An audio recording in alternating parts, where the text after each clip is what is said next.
Hi there.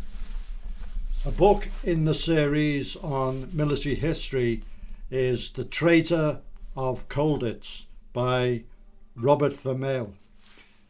Now, Colditz, which was the castle which housed many Allied prisoners during the war, has continually fascinated us over the years.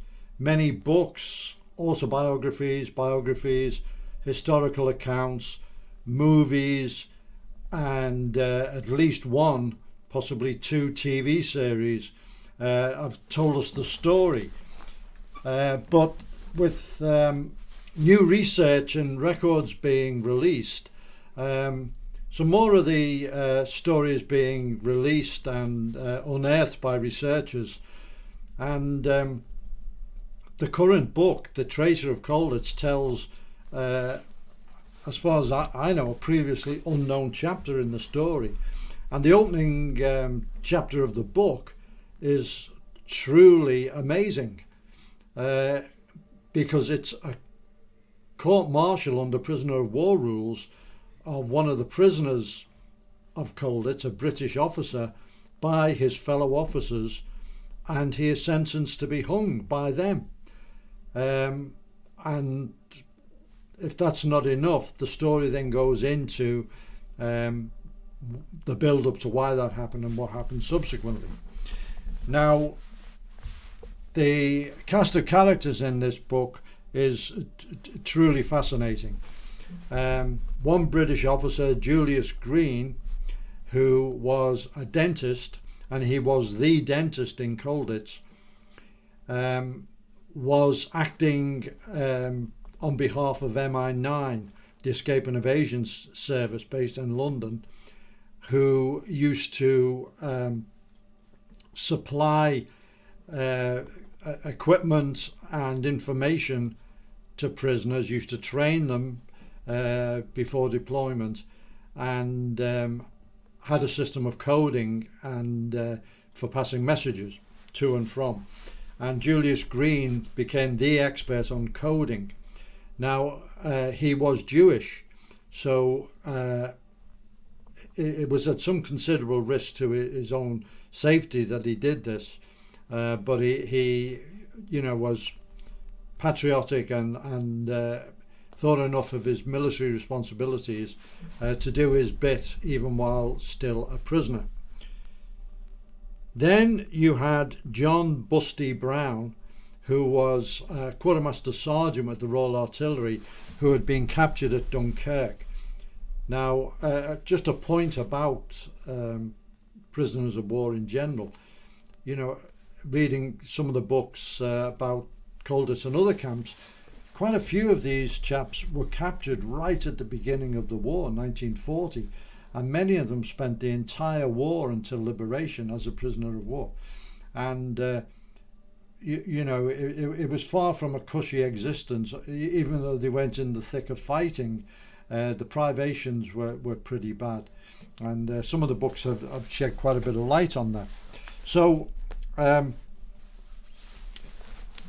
John Brown collaborated with Julius Green.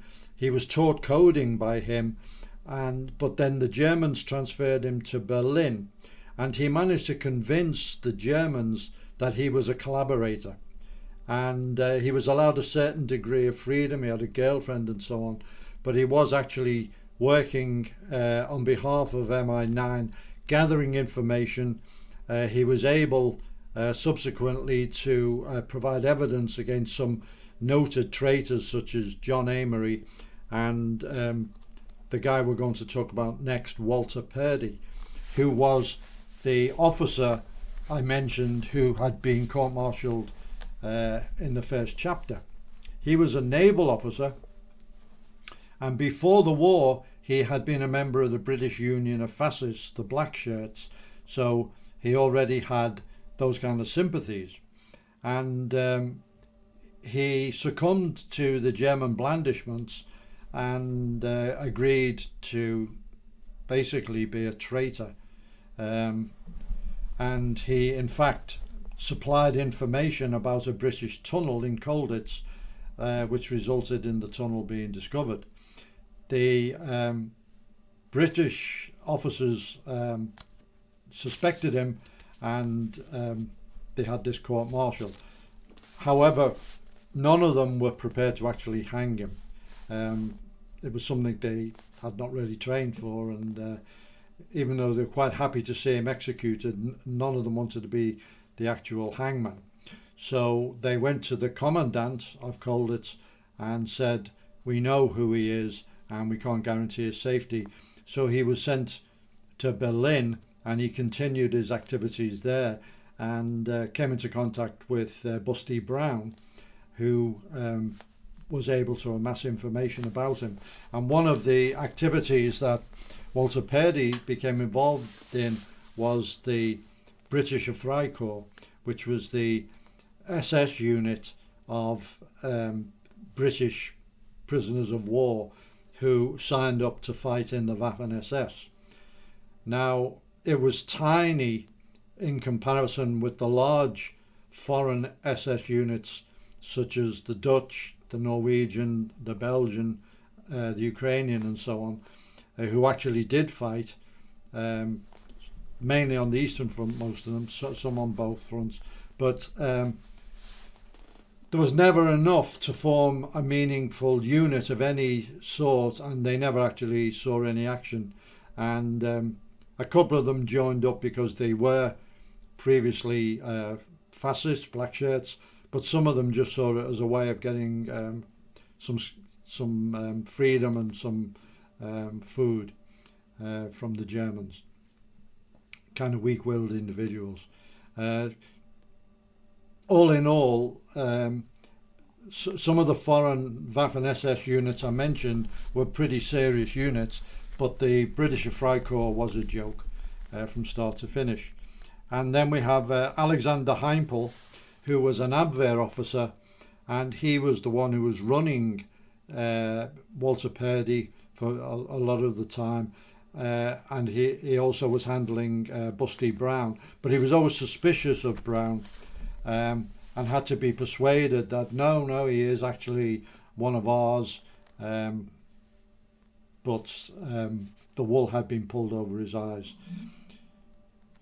I won't spoil your enjoyment of the book by mentioning the results of all this and the post-war trials and so on. Pretty fascinating stuff right to the end. So Traitor of Colditz, as I said, when I picked it up, it was an aspect of the war that I was totally unaware of, and I have read quite a bit of the literature on prisoners of war, and so it was a very, very welcome addition to the literature. Now, as I'm recording this, Ben McIntyre has just released his quite large work on Colditz, which is you might say a complete history, and I'm eager to get hold of that, and I will review that in due course, because Ben McIntyre is one of the best popular historians of military history, special forces and so on, espionage and things like that. He always writes brilliantly, and with a subject like Colditz, which in itself is very interesting, I'm sure the book is going to be superb. So that's something I'm going to look forward to, and watch this space for the review of that one as well.